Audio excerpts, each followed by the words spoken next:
Hello students, welcome to the class. आज हम chapter 9 start करने वाले हैं जिसका नाम है वृत्त। चलिए वृत्त में कुछ चीजों को पहले समझ लेते हैं। वृत्त किसे कहते हैं? एक तल में स्थित उन सभी बिंदुओं का समुच्चय जिनमें से प्रत्येक बिंदु एक स्थिर बिंदु से एक अचर दूरी पर स्थित होता है, वृत्त कहलाती है। यानी अगर हम किसी तल पर, यानी ये हमारा तल है, इस पर कई सारे समुच्चय ले ले बिंदुओं के और उनको हमने मिलाया और यहाँ एक स्थिर बिंदु O है, उससे जो दूरी होगी उन बिंदुओं की वह समान होगी, तो वह वृत्त कहलाएगा।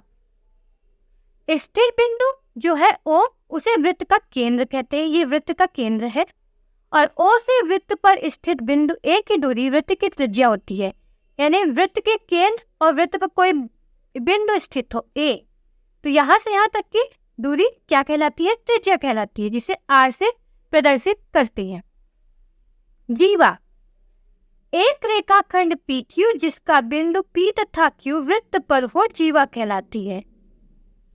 अर्थात हमें वृत्त पर एक बिंदु लिया है P और दूसरा बिंदु Q। अगर हम P से Q को मिलाते हैं तो ये जो रेखा होती है इसे ही जीवा कहा जाता है।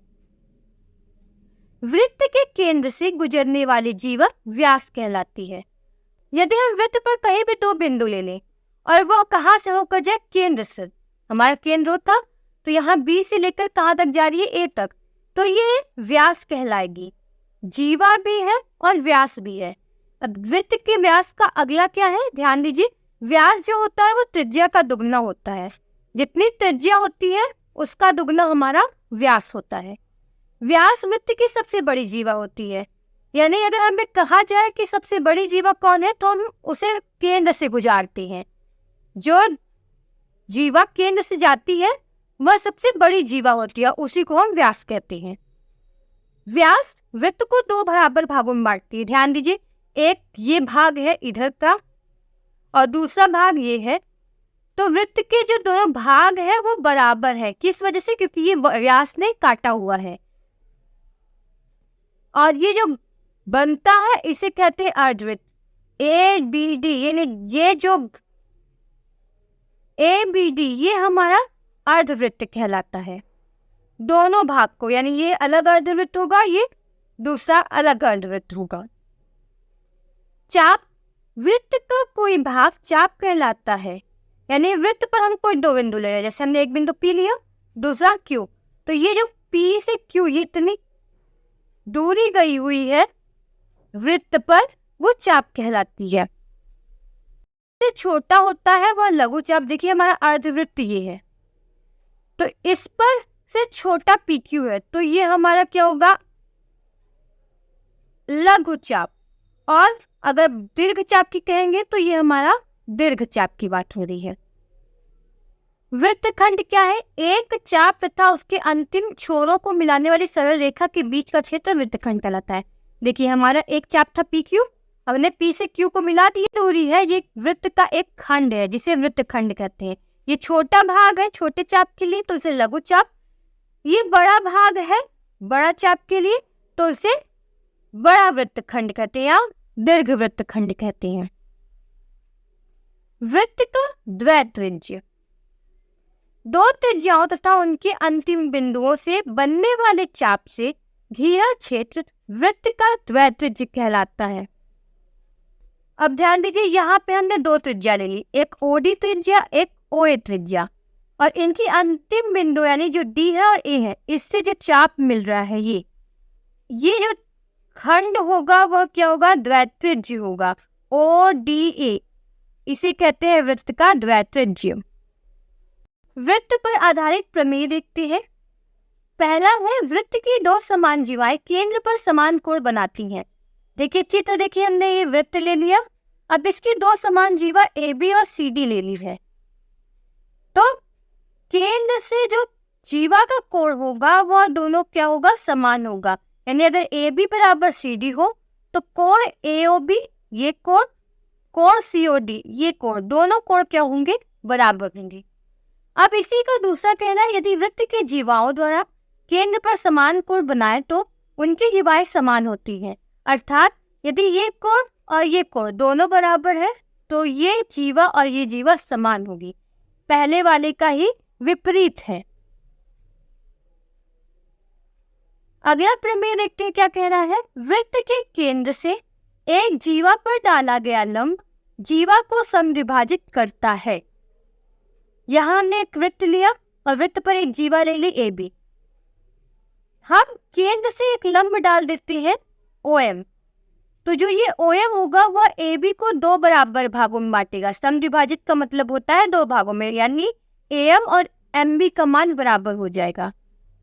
अब इसी का विपरीत देखिए क्या कहता है। वृत्त के केंद्र से जीवा को समद्विभाजित करने के लिए खींची गई रेखा जीवा पर लंब होती है। इसी का उल्टा था कि अगर AM और MB बराबर है तो जो OM होगा वह AB पर लंब होगा। अगला प्रमेय कह रहा है एक वृत्त की बराबर जीवाएं केंद्र से समान दूरी पर होती हैं। देखिए हम यहाँ पर एक वृत्त ले रहे हैं, अब इसकी 2 बराबर जीवाएं AB और CD ले लिया।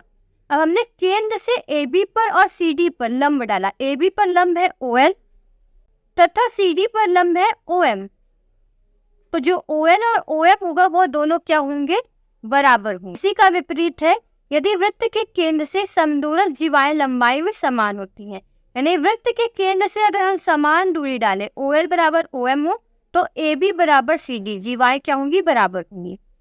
अगला प्रमेय कह रहा है एक चाप द्वारा केंद्र पर बना कोण वृत्त के शेष भाग के किसी बिंदु पर बने कोण का दुगना होता है। यानी अगर हम वृत्त ले रहे हैं और इस पर एक चाप लिया, हमारा चाप क्या है, चाप PQ, तो चाप PQ द्वारा केंद्र पर जो कोण बन रहा है, कौन सा कोण है, ये POQ। ये कोण वृत्त के शेष भाग पर बनने के कोण का यानी PAB का दुगना होगा। POQ PAQ का दुगना होगा। अगला प्रमेय है एक ही वृत्तखंड पर बना 2 कोण समान होता है। अर्थात अगर हमने कोई एक वृत्त लिया और एक वृत्तखंड ले लिया AB, तो वृत्तखंड पर 2 समान कोण बना दिया है, एक ACD और एक ADB, तो ये दोनों कोण आपस में बराबर होंगे। अगला कह रहा है यदि 2 बिंदुओं को मिलाने वाला रेखाखंड उसको अंतर्विष्ट करने वाली रेखा के एक ही ओर स्थित है तो 2 अन्य बिंदुओं पर स्थित समान कोण बनता है। तो चारों बिंदु एक ही वृत्त पर स्थित है। समझिएगा, कह रहा है अगर कोई एक वृत्त है और इस वृत्त पर 2 बिंदुओं से हमने एक रेखाखंड बना लिया, यहां से हमने एक कोण बनाया, एक ही ओर स्थित 2 अन्य बिंदुओं पर स्थित समान कोण बनाता है, और दूसरा कोण लिया हमने D, यानी एक AB ले लिया और एक CD। ACD और ADB ये दोनों कोण अगर बराबर है तो जो D है वह वृत्त पर स्थित होगा, वृत्त के न तो बाहर होगा ना ही वृत्त के अंदर होगा। अगर ऐसा बनता है तो वह चक्रीय होता है। अगला हम प्रमेय देखते कह रहा है अगर चक्रीय चतुर्भुज के सम्मुख कोणों के प्रत्येक युग्म का योग 180 डिग्री होता है, यानी हमने कोई चतुर्भुज ले लिया, हम एक वृत्त लेते हैं जिसपे एक चक्रीय चतुर्भुज लेते हैं। क्या है, चक्रीय चतुर्भुज के सम्मुख कोणों का, तो यहाँ से ABCD में कोण A और कोण C, कोण A प्लस कोण C इसका मान 180 डिग्री होगा। कोण B और कोण D का, कोण B और कोण D अलग युग्म है, इनका भी योग 180 डिग्री होगा। और अगला कह रहा है यदि किसी चतुर्भुज के सम्मुख कोणों का योग 180 डिग्री होता है तो वह चतुर्भुज चक्रीय होता है। इसी पहले वाले प्रमेय का विपरीत है कि अगर हम इन दोनों कोणों का योग 180 बता रहे हैं तो जो ABCD चतुर्भुज है वह एक चक्रीय चतुर्भुज होती है। आज के लिए इतना ही, मिलते हैं अगले क्लास में। अगर वीडियो पसंद आई हो तो लाइक कीजिएगा, शेयर कीजिएगा, चैनल को सब्सक्राइब करना मत भूलिएगा, और अगर कोई डाउट रहा हो तो कमेंट कीजिएगा। धन्यवाद।